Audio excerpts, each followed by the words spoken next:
नमस्कार दोस्तों। मारिया सुसेराज नाम की एक south Indian film actress Mumbai में आती है काम करने के लिए, नई नई अपॉर्चुनिटीज़ के लिए। और उसमें नीरज ग्रोवर नाम का लड़का उसकी मदद करता है, क्योंकि नीरज खुद एक जाने माने मुंबई के प्रोडक्शन हाउस में टेलीविज़न एग्जीक्यूटिव था। तो मारिया के लिए वो ऑडिशंस भी अरेंज करता था। मारिया दिखने में सुंदर थी, इसलिए नीरज उसे पसंद करता था। क्योंकि कैसा है ना, बॉलीवुड में आउटसाइडर्स को इतनी जल्दी चांस मिलता नहीं, तो नीरज हेल्प करता था उसके लिए, बहुत वो फायदेमंद होता था। और इन दोनों का बॉन्डिंग भी बहुत हो चुका था। लेकिन 7 मई 2008 को पुलिस को नीरज ग्रोवर की बॉडी मिलती है। उसका मर्डर हुआ था और नीरज मारिया को मिलने ही गया था।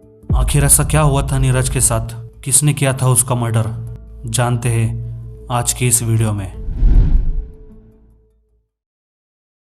नीरज ग्रोवर मुंबई के एक प्रोडक्शन हाउस में टेलीविज़न एग्जीक्यूटिव की पोस्ट पर था।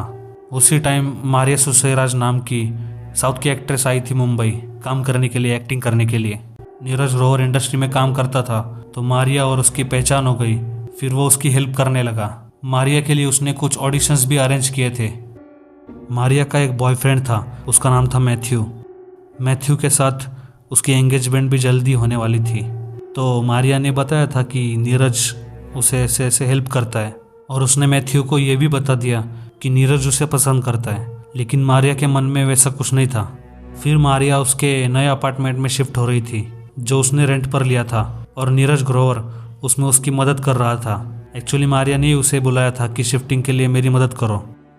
6 मई 2008 को नीरज ग्रोवर मारिया से मिलने गया था, और उसके बाद वो किसी को दिखाई नहीं। ग्रोवर के फैमिली मेंबर्स और उसके दोस्त उसे ढूंढते रहे। 24 घंटे तक वो नहीं मिला, तो उसके फैमिली ने मिसिंग कंप्लेंट फाइल कर दी। उसके फैमिली का ये कहना था कि नीरज के लापता होने पर उसकी वो फीमेल फ्रेंड जिम्मेदार है, मतलब मारिया। मतलब उनका कहना था कि मारिया ने ही कुछ किया होगा।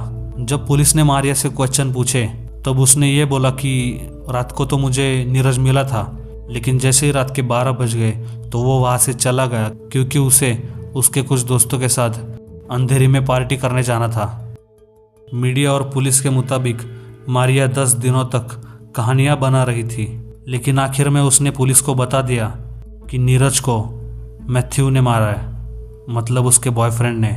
नीरज मालिया के मलाड के अपार्टमेंट में रात के 10 बजे गया था, उसे सेटल होने में हेल्प करने के लिए। और थोड़ी देर बाद मैथ्यू मारिया को कॉल करता है, लेकिन कॉल पर बात करते वक्त बैकग्राउंड में किसी आदमी की आवाज़ मैथ्यू के कान पर पड़ती है। फिर वो मारिया से पूछता है कि कौन है आदमी, तो वो बताती है कि नीरज मुझे हेल्प करने के लिए आया है। ये सुनकर मैथ्यू को गुस्सा आ जाता है, लेकिन मैथ्यू कहता है अभी बहुत रात हो चुकी है, और उस नीरज को कह दो कि रात भर यहाँ पर ना रुके तुम्हारे अपार्टमेंट में, उसे उसके घर जाने के लिए बोल दो। उस वक्त मैथ्यू कोची में था, और उसने तभी वहाँ से फ्लाइट पकड़ी और दूसरे दिन मुंबई पहुँच गया, और वो भी बिना मारिया को बताए। उसने मारिया को बताया ही नहीं था कि मैं यहाँ पे आने वाला हूँ। तो सुबह के 7:30 को मैथ्यू मारिया के अपार्टमेंट में पहुँचा। मारिया ने दरवाज़ा खोला तो मैथ्यू सीधा वहाँ से बेडरूम में चला गया नीरज को ढूंढने के लिए।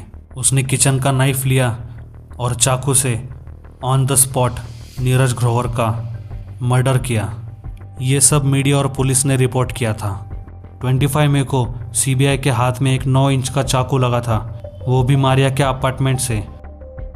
पुलिस का ये कहना था कि इसी चाकू से नीरज ग्रोवर का खून किया गया है।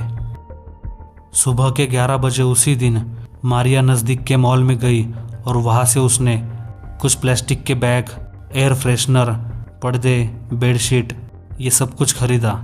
उसने बाद में पुलिस को बोला कि ये सब उसने मैथ्यू के कहने पर किया था। वो दोनों उस बॉडी को किचन में लेके गए और उसे काट काट कर उसके लगभग 300 टुकड़े किए। फिर वो टुकड़े उन्होंने बैग में डाले, जो बैग मारिया ने मॉल में जाके खरीदी थी। फिर मारिया ने एक दोस्त से कार लेके उन बैग्स को कार में डाला। तभी बिल्डिंग के सिक्योरिटी गार्ड ने वो देख लिया, लेकिन तब तो इतना शक नहीं हुआ था। फिर 2 बोतल पेट्रोल खरीदने के बाद शाम के 4:30 बजे उन्होंने कार मनोर के साइड ली और आमगांव विलेज के पास वाले जंगल में उन्होंने उन बैग्स को पेट्रोल से जला दिया। बॉडी जलाने के बाद उसी रात 9:30 बजे वो लोग वापस मुंबई लौटे। दोस्तों, इस केस में ऐसे बहुत सारे इवेंट हुए थे जिसकी वजह से पुलिस को लीड मिली थी इन दोनों को अरेस्ट करने के लिए। जैसे कि जब मारिया और मैथ्यू ग्रोवर की बॉडी को ठिकाने लगाने के लिए मनोर जा रहे थे कार से, तभी बीच में ग्रोवर को एक फ़ोन आता है और उसका मोबाइल मारिया की डेनिम पॉकेट में था और गलती से वो कॉल उसका उठाती है। अब नीरज ग्रोवर का फ़ोन तो उसके पास था, तो उसने वो फ़ोन डिस्कनेक्ट कर तो दिया, पर उसने जो पहले फ़ोन उठाया था उसकी वजह से पुलिस ने लोकेशन ट्रेस कर दिया। ये सबसे बड़ी लीड मिली थी पुलिस को। पर मारिया का कहना था कि वो तो तब दादर में शॉपिंग करने गई थी, जबकि असलियत में वो मनोर के वहाँ जंगल में जाने के लिए ऑन द वे थी।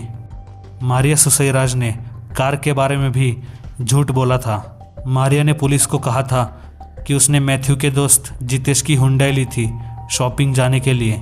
जितेश एक कोलंबो बेस नेवल ऑफिसर था और वो उस टाइम समुंदर में था।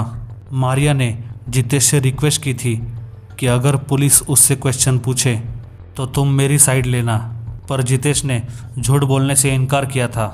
और फिर मारिया को कार के असली ओनर का नाम बताना पड़ा, जिसका नाम था किरण श्रेयस। श्रेयस से जब पुलिस ने पूछा तो उसने बताया कि मारिया ने उसकी कार ये कहकर मांगी थी कि वो दादर जाना चाहती है मैथ्यू के साथ शॉपिंग करने के लिए। उसके बाद पुलिस ने लगाया दिमाग, उन्होंने कार कब्जे में ले ली। कार के ओनर और विटनेस को भी पुलिस स्टेशन बुलाया।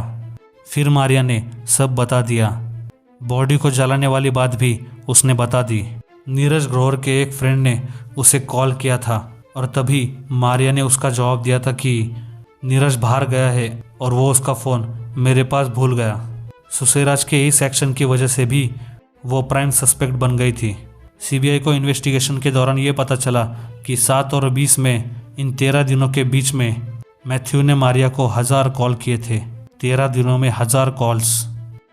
अब इतने सारे सबूत पुलिस के पास आ चुके थे, लेकिन कुछ कुछ जगह पर पुलिस की इन्वेस्टिगेशन में गलतियां भी हुई थी। जैसे कि वो चाकू वाला।